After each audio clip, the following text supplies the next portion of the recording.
Hello everyone, this is Shivangini. जैसा कि आपको याद होगा, पिछले कुछ लेक्चर्स में हमने प्रेपोजिशंस पे डिस्कशन की थी। आपने देखा कि काफ़ी तरीके के प्रेपोजिशंस हैं जिनको आप सेंटेंसेस में यूज़ करते हैं as a connecting link between two words. कौन सा प्रेपोजिशन कहाँ यूज़ किया जाता है, कुछ सिमिलर दिखने वाले प्रेपोजिशन में क्या डिफरेंस है और क्या इंपॉर्टेंट रूल्स और कन्वेंशंस हैं while using prepositions in English grammar, हमने वो भी डिस्कस किया। And like always I have been doing, हमेशा हम डिस्कशन के बाद कुछ एक्सरसाइजेस करते हैं। तो आज फिर से हम कुछ प्रैक्टिस एक्सरसाइजेस करेंगे on the topic of prepositions. So let's get started with our today's discussion on practice sessions related to the topic of prepositions. So here you have to fill in the blanks by using correct prepositions. तो यहाँ आपको blanks दिए गए हैं और 4 options दिए गए हैं and we have to fill in the blank using the appropriate preposition. So let's get started. पहला sentence क्या है? He sharpened the pencil dash blade. आपके पास 4 ऑप्शंस हैं, with, by, since and for. अब देखिए, since और for की अगर हम बात करें, वो तो आपने क्लियरली देख लिया, यहाँ यूज ही नहीं होगा। with and by we have 2 options and the correct option is with. with क्यों आएगा? मैंने आपको बताया था with का मतलब किसी चीज़ के साथ।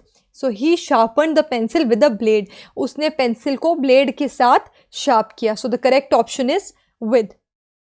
Next, the profits will be equally divided dash to partners. आपको याद होगा हमने डिस्कशन की थी डिवीजन की, जब हम चीज़ों को डिवाइड करते हैं। अगर वो चीज़ें 2 चीज़ों के बीच में डिवाइड हो रही हैं तो हम यूज़ करते हैं बिटवीन। तो यहाँ 2 partners, we have 2. The profits are going to be divided among 2 partners. तो करेक्ट ऑप्शन क्या होगा? Between. The profits will be equally divided between the 2 partners, which is the correct option. Next we have, please wait for me dash 8 o'clock till, by, since या फिर to.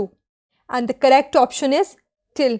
आपको याद होगा हमने पढ़ा था till या until का मतलब इस समय तक, यानी किसी निर्धारित समय तक, किसी निर्धारित पॉइंट ऑफ टाइम तक। इसीलिए यहाँ आपको स्पेसिफिक पॉइंट ऑफ टाइम दिया है 8 o'clock, इसीलिए हमने यहाँ पे यूज़ किया till. Please wait for me till 8 o'clock. So this is the correct option. Now next, she has been living in this house dash 1990. Options हैं to, by, since या for. आपको पता ही होगा यहाँ करेक्ट ऑप्शन है since. अब यहाँ हमने since क्यों यूज़ किया? since और for की जब हमने डिस्कशन की थी, इफ़ यू रिमेंबर, मैंने आपको कहा था अगर एक स्पेसिफिक पॉइंट ऑफ टाइम की बात कर रहे हैं कि उस समय से लेकर, तो आप सिंस यूज़ करते हैं, लेकिन अगर ड्यूरेशन ऑफ टाइम की बात करते हैं तो वहाँ फॉर यूज़ करते हैं। यहाँ आपको पॉइंट ऑफ टाइम बताया है कि वो इस घर में 1990 से रह रही है। So she has been living in this house since 1990.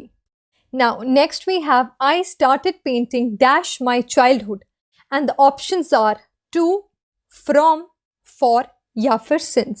And the correct answer is since. जैसे आपको ऊपर बताया था, अगर आप किसी पॉइंट ऑफ टाइम को रेफर कर रहे हैं, you are going to use since. तो आपने बताया है बचपन से, मैं बचपन से पेंटिंग कर रहा हूँ, you are referring to a point of time, इसीलिए since.